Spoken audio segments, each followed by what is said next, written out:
Shalom, Yashala. This is the brother Baya from the JMS Virginia camp.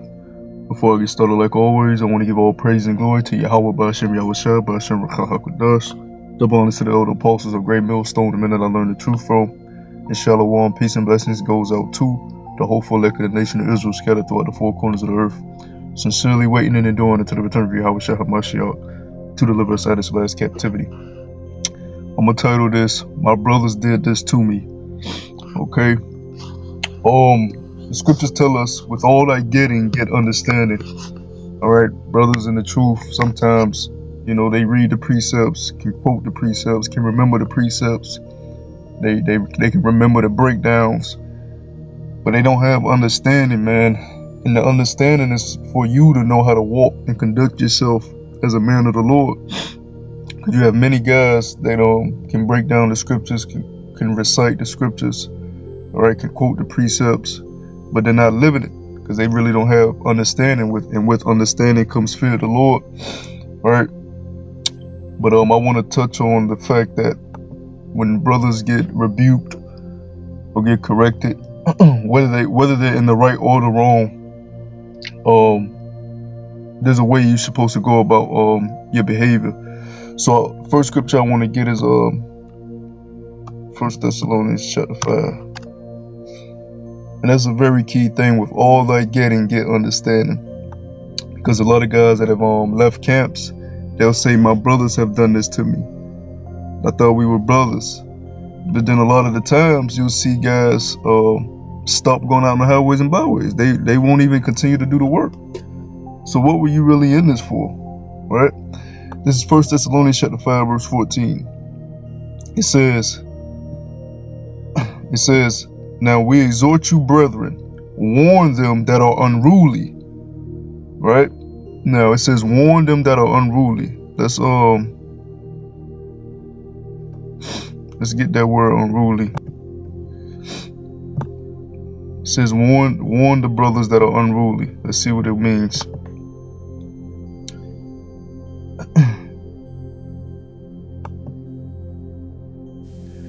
Strong's G 813. Ataktos.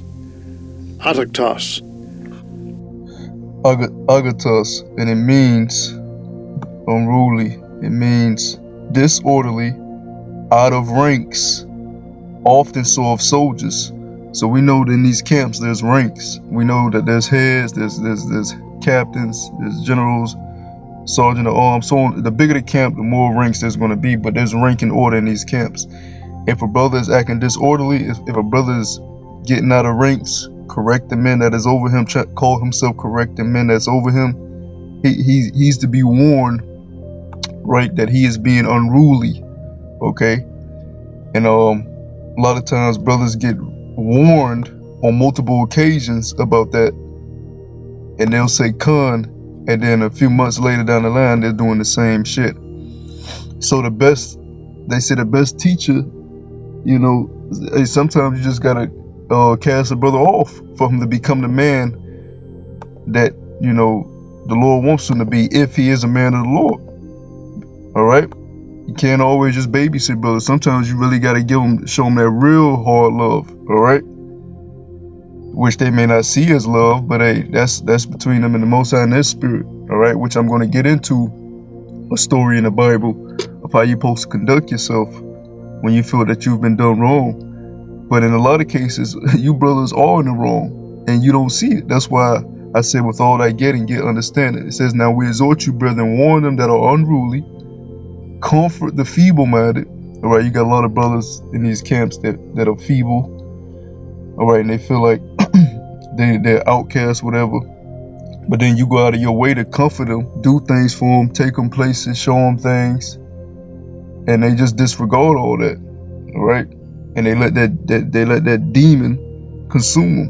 All right, comfort the feeble-minded, support the weak, be patient toward all men. And like I said, you'll warn a brother on numerous occasions. All right, you have patience with him. You tell him to do something, he still ain't done it. Months done passed, a year done passed, 2 years done passed, 3 years done passed, he still ain't done what he was supposed to do. That's hella patience. It shows he just don't give a fuck about the order that you want him to do. right? He's humble and he's meek, right? When everything's smooth, but when he feels something ain't right, then that's when he decides, nah, I'm not gonna do that. I'm gonna say come, but I ain't gonna do that. Because I feel I know what's best. Even though the men that's over him are telling him to do it, he's still not gonna do it. So you warn him that he's being unruly, and he doesn't take heed to that. Now, I want to get the story of Joseph, right? Because that's why I titled this, My Brothers Did This to Me. There's a lot of guys, when they get kicked out of camps or suspended or whatever, they say, well, we supposed to be brothers. Y'all did this to me. Y'all ain't acting like brothers. This ain't the spirit of the Lord, right? Then he just goes on he just becomes he waxes worse and worse instead of being a better man. Like I said in the last video I did, this truth is supposed to make you a better man. So in this instance, Joseph was actually didn't do anything wrong. He actually didn't do anything wrong. He actually stayed in order on his brothers, right? He was just letting them know, he had some dreams, and really they envy him because he was his father's favorite. The scriptures tell you that. All right, his father even made him a coat, which we're going to read a little bit of it. He did nothing wrong, and you're going to see what his brothers did to him and how he conducted himself and what the Lord did for him. All right. Matter of fact, before I get that, let me get on First Peter real quick, because this is for you guys that feel like you in the right, even though a lot of you don't be in the right. But even if you do feel like you in the right, this is what it says in 1 Peter chapter 2. It says 1 Peter chapter 2 verse 19. Straight to the point. It says, for this is thankworthy, if a man for conscience toward the Most High endure grief, suffering wrongly. So if you feel that you're suffering wrongly for something, you endure it. You endure it. All right. We are also over here in GMS and many other, also over here in the Virginia branch of GMS, and other brothers in other camps can attest that we had to endure certain guys and suffering wrongly, and we just endured it. We didn't try to make our point valid, and we definitely didn't try to rebuke men that was over us, right? Harboring things, and then you want to lash out at men. It's just, anyways, I'm gonna continue with the basis of this lesson, and I'm just gonna read a little bit through 37. Let me see. Yeah, this is Genesis chapter 37, verse 3. Now Israel loved Joseph more than all his children, because he was the son of his old age, and he made him a coat of many colors. And when his brethren saw that their father loved him more than all his brethren, they hated him and could not speak peaceably unto him. Right? And Joseph dreamed a dream, and he told it to his brethren, and they hated him yet more. Right? Because his dream, he basically had a dream that his brothers was going to be bowing down to him. Because when you fast forward the story, when Joseph gets sold into Egypt, he gets put in a high stature up in Egypt, and his brothers have to go to Egypt for grain, all right? But they have to go through Joseph to get it, all right? And they have to bow down to the royalty of Egypt, and Joseph is going to be set up in a very high place, and they're going to end up actually bowing down to Joseph. And that was the dream that Joseph, Hebrew name Yahweh, actually was telling his brothers. But instead of heeding to that, they got envy and they was jealous. All right. Now, it came a day. Let's say it says, this Genesis chapter 37, verse 11. Like I said, I'm going to run through this. And his brethren envied him, but his father observed the saying. And his brethren went to feed their father's flock in Shechem. And Israel said unto Joseph, do not thy brethren feed the flock in Shechem? Come, and I will send thee unto them. And he said to him, here I am. So he said, hey, go with your brothers and help them feed the sheep. All right.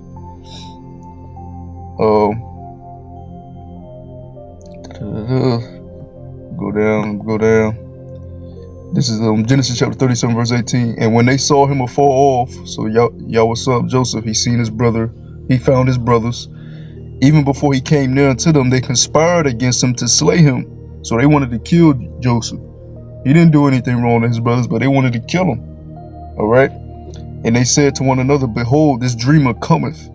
Come now therefore, and let us slay him and cast him into some pit. And we will say, some evil beasts have devoured him, and we shall see what will become of his dream. So they said, look, man, let's just slay him and cast him into this pit, all right? And then we're gonna see what becomes of his dreams, all right?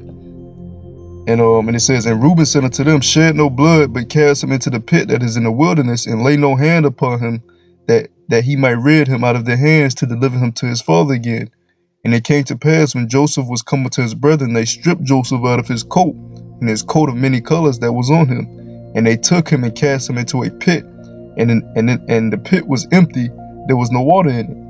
And they sat down to eat bread, and lifted up their eyes and looked, and behold, a company of Ishmaelites came from Gilead with their camels bearing spicery and balm and myrrh, going to carry it down to Egypt. So basically, instead of killing their brother because they were deciding what to do while he was in the pit, which he was probably crying out from the pit, and they were just sitting down there eating, ignoring his cries, and they were just figuring out what they're gonna do because they already stripped him of his coat and threw him in the pit.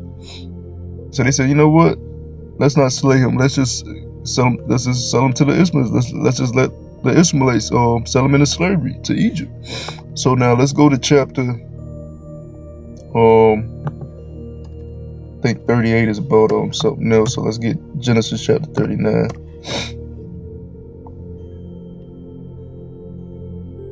It says, and this is Genesis chapter 39 verse 1. And Joseph was brought down to Egypt, and Potiphar, an officer of Pharaoh, captain of the guard, an Egyptian, brought him of the hands of the Ishmaelites, which had brought him down thither. And the Lord was with Joseph, and he was a prosperous man, and he was in the house of his master, the Egyptian. Now, the reason why I'm going into this, my brother's done this to me, is because if the Lord is with you, if you get kicked out of a camp, if you feel you've been done wrong, even though I'm gonna say this again, a lot of you guys are in the wrong. If the Lord is with you, you're gonna prosper no matter what. All right, the Lord is you're gonna prosper, because whether I'm ahead of a camp or second in command or over you, I don't know who the elect is. I don't make I don't know who I don't have that power. All right, the power that's been given to me is to manage and be a steward over the flock that the Lord has put under me. But if a brother gets kicked out of my camp and he got to do his own thing, that's on him. The scriptures say, work out your own salvation between you and Yahweh Shemel Shai. Matter of fact, let me get that real quick, because I can't I don't that's not in my power, so it will behoove you to be a man, because like I said, sometimes you just gotta really show Jake that real tough love. Go be a man like Joseph and handle your business. If you're a man of the Lord, do the work. Handle your business in this world, and handle your business in the truth. This is Romans chapter 14 verse 3. Let not him that eateth despise him that eateth not, and let not him which eateth not judge him that eateth. For the Most High have received him. All right. Who art thou that judgeth another man's servant? To his own master he standeth or falleth. Yea, he shall be holding up, for the Most High Yahweh Bashem Yahushua is able to make him stand. So if you of the Lord, if you're a true servant of the Lord, a true man of the Lord can have you stand. He can make you prosperous. But you just don't. It ain't gonna happen when you just sit on your ass. You gotta make moves. When I first came to this truth, I went out on the highways by myself. I was young in the spirit, and I was just young, period. And I didn't know the proper channels. I didn't know really what I was doing, but I just went out on faith because I had to handle my business. But within that, I grew. I joined the Virginia camp. I grew and built up in the faith, and understood what this truth was about. Understood how to conduct myself in the ministry. Understand how to manage the flock that's under me. So if you're a man of the Lord, you gotta go do what you need to do. It says, in verse 3, it says, and his master saw that the Lord was with him, and the Lord made all that he did to prosper in his hand. And Joseph found grace in his sight, and he served him, and he made him overseer over his house and all that he put into his hand. Right? And it came to pass from that time that he had made him overseer in his house and over all that he had, that the Lord blessed the Egyptian's house for Joseph's sake. And the blessing of the Lord was upon all that he had in the house and in the field. And he left all that he had in Joseph's hand, and he knew not aught he had save the bread which he did eat. And Joseph was a good And Joseph was a goodly person and well favored. So though Joseph got done dirty by his brothers, right? Guess what? He did what he had to do in a strange land amongst heathen nations. and within him showing his faith that, you know what, my Lord is going to keep me, the Lord brought him up. Did he go throughout all Egypt saying, yo, forget Judah, Reuben, Benjamin, you know what I'm saying? A smear campaign for his brothers. Now I'm sure he felt betrayed and he was crying and, you know, he felt wrong, felt that he was done wrong. But I'm going to fast forward in this story because eventually he gets cast into prison because the Pharaoh's wife wants to have sex with Joseph, but Joseph, being a man of the Lord, was like, nah, I ain't doing that. And then she ends up lying on him. So the Pharaoh casts him into prison, but even once he gets cast into prison, he's able to interpret the dream. He's able to interpret a situation between two prisoners, which in turn causes one to be set free and another one to be killed. You know, if I'm not mistaken. So the king hears about that because the king, matter of fact, let me fast forward to that. Let me see.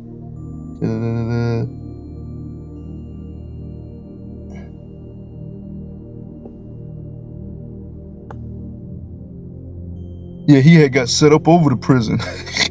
So he was making the prison prosper. Let's go to, what is that, Genesis 40? I'm gonna try to find where the Pharaoh calls him back.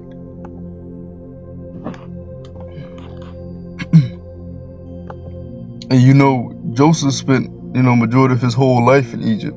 Basically his whole life in Egypt. He went there as a young man and he grew into a full man there, man. So he spent a lot of time there, you know. And he actually did nothing wrong to his brothers. But in a lot of cases, you guys in these camps, you actually are out of order, and then you wonder why you get judged. But even within that, how are you supposed to conduct yourself? And what are you supposed to do once you cast off? This is Genesis chapter 41, verse 14. Then Pharaoh sent and called Joseph, and they brought him hastily out of the dungeon. And he shaved himself and changed his raiment and came into Pharaoh. And Pharaoh said unto Joseph, I have dreamed a dream, and there is none that can interpret it. And I have heard say of thee that thou canst understand a dream to interpret it. And Joseph answered Pharaoh, saying, It is not in me. The Most High should give Pharaoh an answer of peace. And Pharaoh said unto Joseph, In my dream, behold, I stood upon the bank of a river, and behold, there came up out of the river 7 kine, fattle shed and well favored, and they fed in the meadow. Right? Let's drop down to when he interprets the dream.